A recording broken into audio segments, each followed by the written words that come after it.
Good afternoon. It's 3:33 on Saturday afternoon. This is the video for Sunday, the 10th of October, 2013. It's been a very interesting day for me.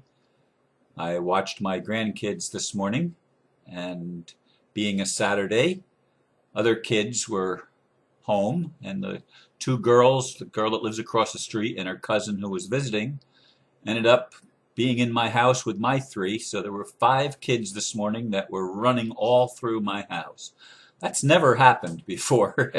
And let me tell you, it has a tendency, as much as it is enjoyable to watch the kids play and to interact with them, it certainly does tire a body out. And I took a nap and then soaked in the jacuzzi, and now I'm doing my video, and I'm going to go hear my son's band play tonight. Anyway, it's a beautiful, beautiful Saturday here in Florida. The title that I've selected for today's video, which is actually tomorrow's video, is When Politics Became Non-Spiritual. This is an email exchange from one of my spiritual friends who has long held or tried to avoid political discussion. Actually, I have a lot of friends like that. She wrote, "Hi, Ron. I came across this quote recently, and it made me think of you.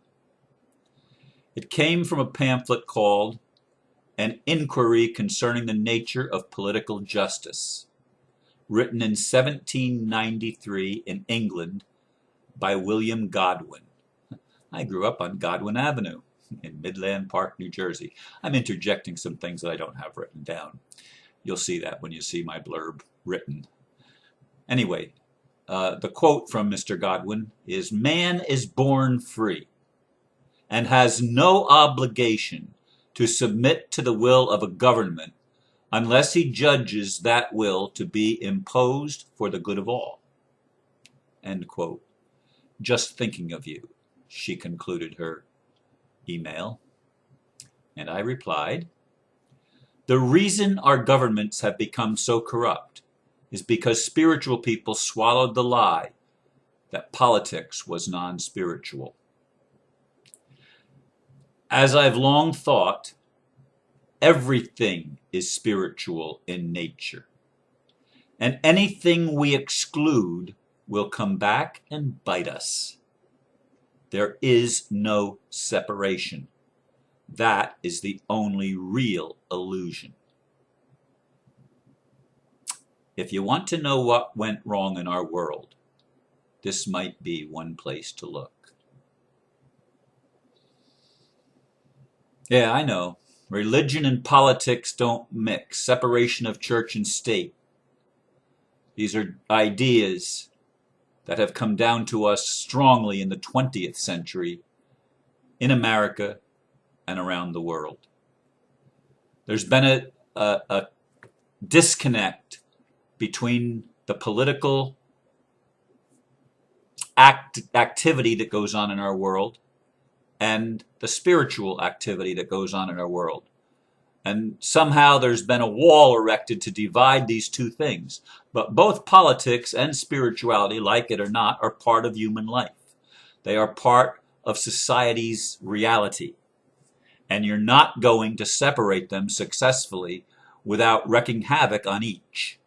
The political arena gets wrecked, and so does the spiritual arena get knocked all out of whack. Nothing could be further illustrate this than what someone just posted on my wall a little while ago, about 4 hours ago.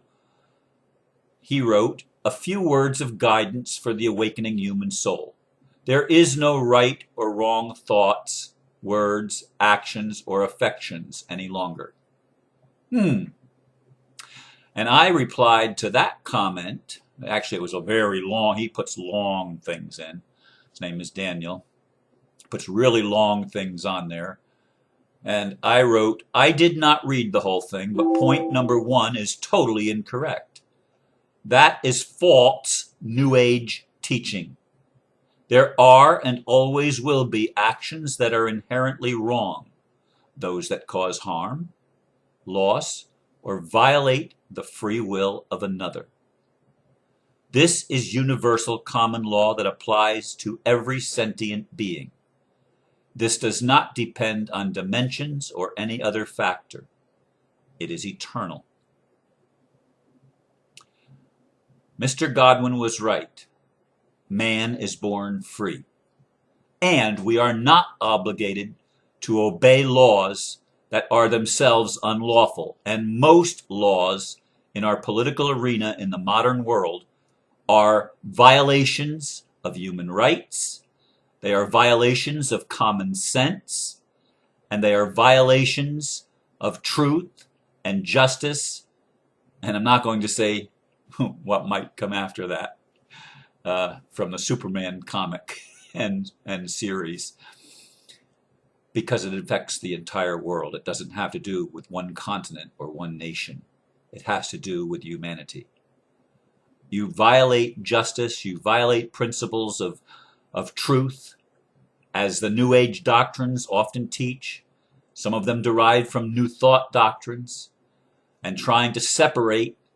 It's interesting because one of the major New Thought religions is unity.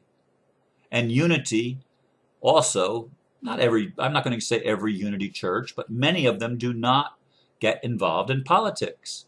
And Dr. Mary's Science of Mind teachings did not generally get involved in politics. There was a disconnect, even though they call itself unity and oneness consciousness, there was still a strong disconnect in parts of life, segmenting our human experience into positive and negative, into things that we're allowed to participate in and things that we're not allowed to participate in. And one of those things that we've been told we're not allowed to participate in is politics. In fact, when I was on the board of the New Way and there for over about 5.5 years and only missing 4 Sundays in that entire time, every time I would speak, I would be given a warning.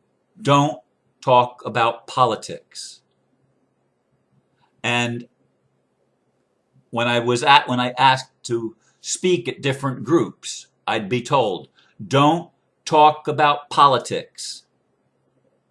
Do you see what's wrong? Do you see how our world, how the political system got so out of whack that no longer did ethics matter? That all of a sudden it was do whatever you want and it's okay. We have been infested with this cancerous idea, this insane idea that we're not responsible for our actions, or maybe we are responsible, but it doesn't really matter because there is no inherent right or wrong. There is no inherent good or evil. It doesn't matter what you do, you're going to get away with it. It's okay because it's free will. And you're allowed to do whatever you want. Well, you are. But there are consequences. There's a price to be paid.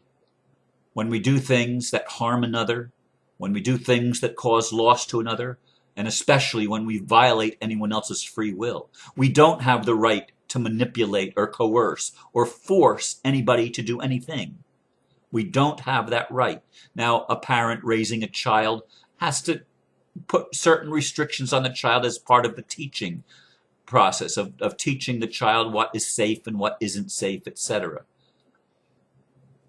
But it's beyond that kind of elementary training of a new human coming into this world. As adults, we certainly don't have the right to demand anything of anyone except ourselves. And we even need to be very much allowing with ourselves. And I'm not talking about how we use our sexuality, or I'm not talking about how we interact in many levels, as long as we don't have an intention of hurting anybody, as long as we don't have the idea of stealing something that belongs to somebody else, taking that which is another person's, whether it's their creativity, whether it's a possession that they value and that brings meaning to their life or brings sustenance to them, We don't have the right to do that, and we don't have the right to make people fit inside of a box that we have pre-constructed, whether it's an ideological box or a literal box of rules that's imposed by a society. Our culture has gone terribly astray, and everything is very much awry and misguided. Our leaders are sick people, very sick people, because humans have become very sick in trying to separate the political from the spiritual, in trying to separate the spiritual from anything. It's all spiritual. We are spiritual beings having a human experience. That is the truth. Every one of us. It doesn't matter what religion we play, doesn't matter what country we were born in, doesn't matter what race we are, doesn't matter if we're a man or a woman, doesn't even matter how old we are or young we are. We're all spiritual beings having a human experience. And everything is interconnected. If there's any truth that has to be driven home in the human psyche, it's that everything is interconnected. We are all part of the same web of life. And whatever we do to anyone, we do to ourselves. And whatever we put out and intend for anyone else, it's a boomerang that will come back. And that boomerang is coming back right now to humanity, and it's going to hit especially hard the people that have wanted to control the world and rule everything. The handwriting is on the wall. Their gig is up. We have their number. The people are waking up. And it does matter what you do. And there are actions preceded by thoughts and preceded by words that are detrimental and destructive. And these are the things that we have to take account of, and we have to address these issues, and we have to bring back freedom to people. The only real illusion that exists in our entire world is the illusion that anything is separate from anything else, that anyone is separate from anyone else. Even though we appear as separate individual bodies, even though part of our spiritual process is the individuation process and self-actualization and self-determination, even though these are all part of our process, at the core, at the essence of who we are one organism under God or in the Creator, or however you want to say it, however you want to describe it. It's not a religious thing, it's a spiritual reality. And spirituality has nothing to do with religion as we've known it. Spirituality is bigger than any religion because it encompasses all religions. And all religions have their own value, just as each individual has his or her own value, just as each country has its own contribution to make to the overall good and well-being of society, just as every culture has something to contribute to the betterment of mankind and to the betterment of the earth itself and life on the earth. We all work together. It's an interconnected web. We cannot divorce any faction of human culture and society from the other, because when we do, we damage both parts of it, or all parts of it become damaged. And we have become damaged goods as human beings because we've embraced ideas that we've been fed and have believed them to be true, and we've avoided facing the very things that we don't want to face, that we think are challenging to us, that we think cause division. Well, you can't talk about religion and politics. They're the taboo subjects. Well, they're the very subjects that we need to talk most about.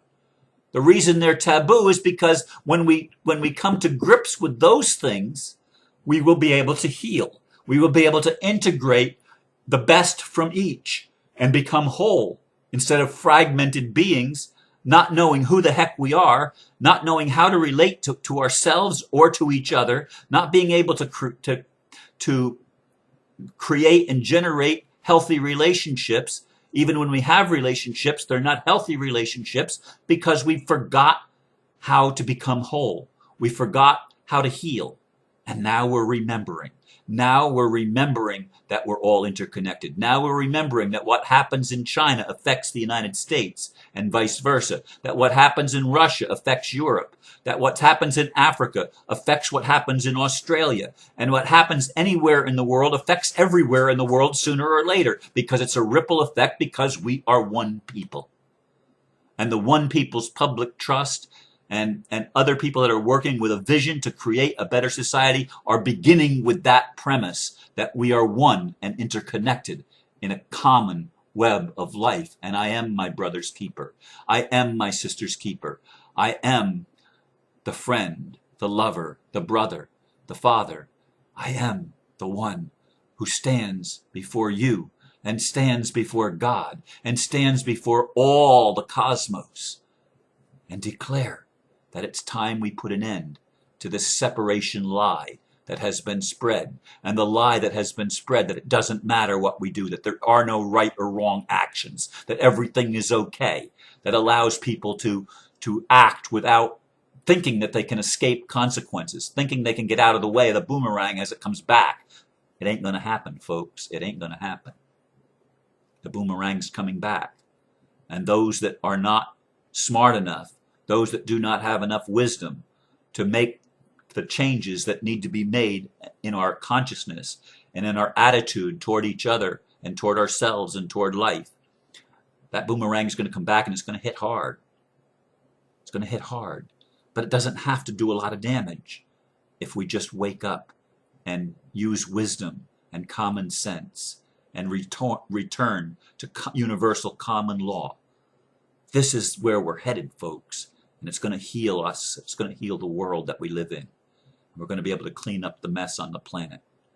We're going to be able to celebrate, celebrate, celebrate, because politics will no longer be separate from our spirituality and from the essence of who we are. I thank you very much once again for listening, and I trust you'll have a beautiful day. Namaste.